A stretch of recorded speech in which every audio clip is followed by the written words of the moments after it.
हरे कृष्णा। तो आज हम चर्चा करने वाले हैं गीता का पहला अध्याय। तो गीता का पहला अध्याय जो है उसमें दो सेक्शन है। एक है सैन्य निरीक्षण और दूसरा है अर्जुन विषाद योग। ये गीता का पहला अध्याय बहुत महत्वपूर्ण है। इसको अगर हम समझ गए तो आगे के जो 17 अध्याय है वो बहुत अच्छे से समझ में आएंगे। तो क्या है गीता का पहला अध्याय? सबसे पहला है सैन्य निरीक्षण। तो सैन्य निरीक्षण में दुर्योधन और धृतराष्ट्र की मानसिकता के बारे में वर्णन है। तो इसको हम थोड़ा समझेंगे। भगवत गीता का पहला श्लोक, धर्म क्षेत्रे कुरुक्षेत्रे संवेतायुयुत्सव मामका पांडवाश्चैव किम अकुर्वत संजय। इसमें धृतराष्ट्र की मानसिकता के बारे में हमें पता चलता है। किसी के शब्दों से हमें उसका भाव पता चल सकता है। तो वो धृतराष्ट्र संजय से पूछ रहा है, मेरे तथा पांडु के पुत्र दोनों युद्ध भूमि में एकत्र हुए हैं, तो उन्होंने क्या किया? और वो युद्ध भूमि कैसी है वो बता रहे कि धर्म क्षेत्र, वो पूरी जगह धार्मिक है, पूरी धर्म क्षेत्र है। क्यों? क्योंकि इधर बहुत बड़े बड़े लोगों ने उधर तपस्या की है। और कुरुक्षेत्र का मतलब कुरु महाराज ने भी उधर बहुत तपस्या की है, इसलिए उस जगह का नाम कुरुक्षेत्र है। तो धृतराष्ट्र के अंदर ये जिज्ञासा आ रही है कि कहीं मेरा बेटा ऐसी धर्म जैसी जगह पे आके उसका मानसिक चेंज तो नहीं हो गया? कहीं उसका युद्ध से मन हट तो नहीं गया उधर जाके? बट वो ये नहीं जानता था कि मैं स्वयं तो भौतिक जगत से तो अंधा हूँ, साथ में आध्यात्मिक जगत में भी अंधा हूँ। आध्यात्मिक दृष्टि से भी अंधा हूँ। और दुर्योधन भी वैसा ही है, उसके पिताजी जैसा, है ना। तो इसके लिए उसके अंदर उसके ऊपर जगह का कोई प्रभाव नहीं पड़ने वाला। ये उसकी धृतराष्ट्र की मानसिकता थी। वो और उसने अपने तथा पांडु के पुत्र को अलग कर दिया, जबकि दोनों एक ही परिवार के हैं। फिर भी अपने बेटे को अलग कर दिया और पांडु के बेटे को अलग कर दिया। तो ये धृतराष्ट्र की मानसिकता थी। अब दुर्योधन की मानसिकता देखो कैसी थी। वो एकदम पॉलिटिकल था। दुर्योधन का माइंड एकदम पॉलिटिकल माइंड था। वो जाता है द्रोणाचार्य के पास और द्रोणाचार्य को पता है क्या बोलता है? बोलता है, देखो तुमने उस द्रुपद के पुत्र धृष्टद्युम्न को सब अच्छे से सिखाया ना, बहुत युद्ध कला सिखाई अच्छे से। देखो आज वो तुम्हारे ही सामने पूरी सेना को कितने अच्छे से सजा के तुम्हारे ही सामने तुमको ही मारने के लिए खड़ा है। ऐसा वो द्रोणाचार्य को बोलता है। दुर्योधन इस प्रकार वो बात करता है। बोलता है फिर भी चिंता करने की बात नहीं है, उसके पास तो भीम और अर्जुन जैसे योद्धा है, लेकिन हमारे पास कर्ण, भीष्म पितामह, अश्वत्थामा, कृपाचार्य और स्वयं तुम द्रोणाचार्य और भी ऐसे अनेक योद्धा है जो युद्ध में कभी हारे नहीं है और बहुत शक्तिशाली है।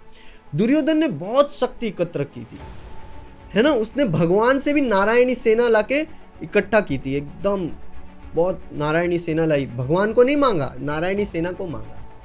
यही हमारे जीवन में भी ये बार बार आएगा कि तुमको भगवान चाहिए या भगवान की शक्ति चाहिए, है ना।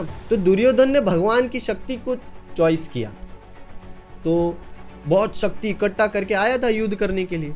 बट वो ये जानता नहीं था कि सामने स्वयं श्री कृष्ण भगवान है ना। वो ये नहीं जानता था कि स्वयं भगवान है, कितनी भी शक्ति क्यों ना लेके आऊं, है ना।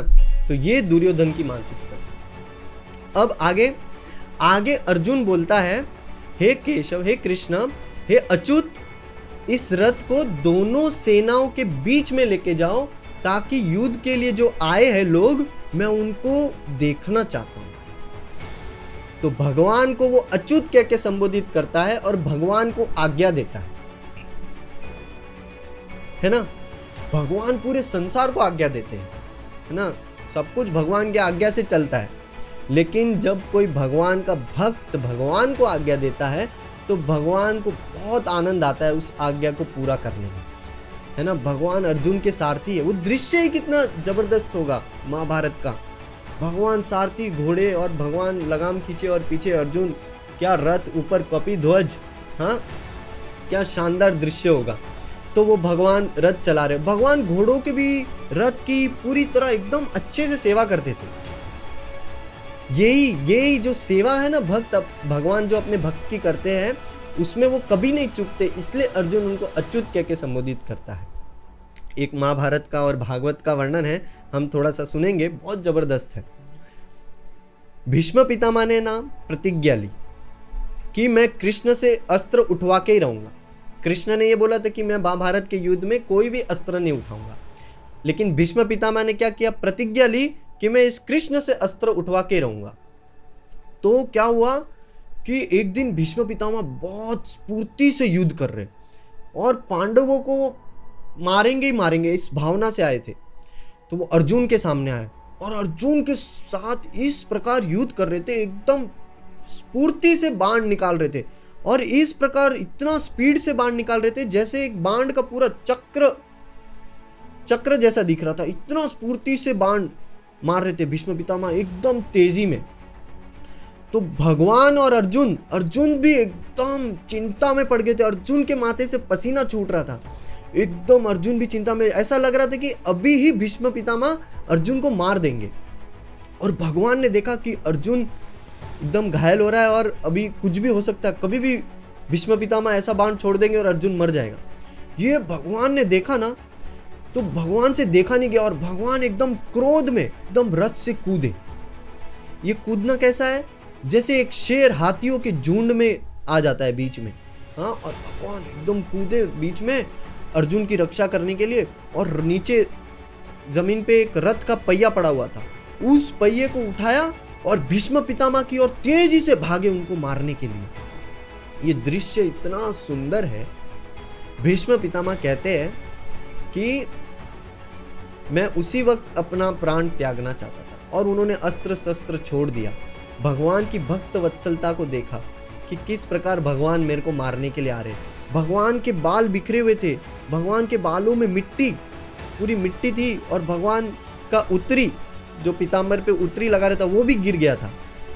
और वो रथ का पहिया लेके भीष्म पितामह की ओर तेजी से भाग रहे मारने के लिए। और अर्जुन पीछे से बाद में रोक देते, नहीं भगवान, तुमने प्रतिज्ञा ली है कि तुम शस्त्र नहीं उठाओगे। तो इस प्रकार भगवान जो है अपने भक्तों की रक्षा करते हैं। भगवान अपनी प्रतिज्ञा भूल जाते हैं।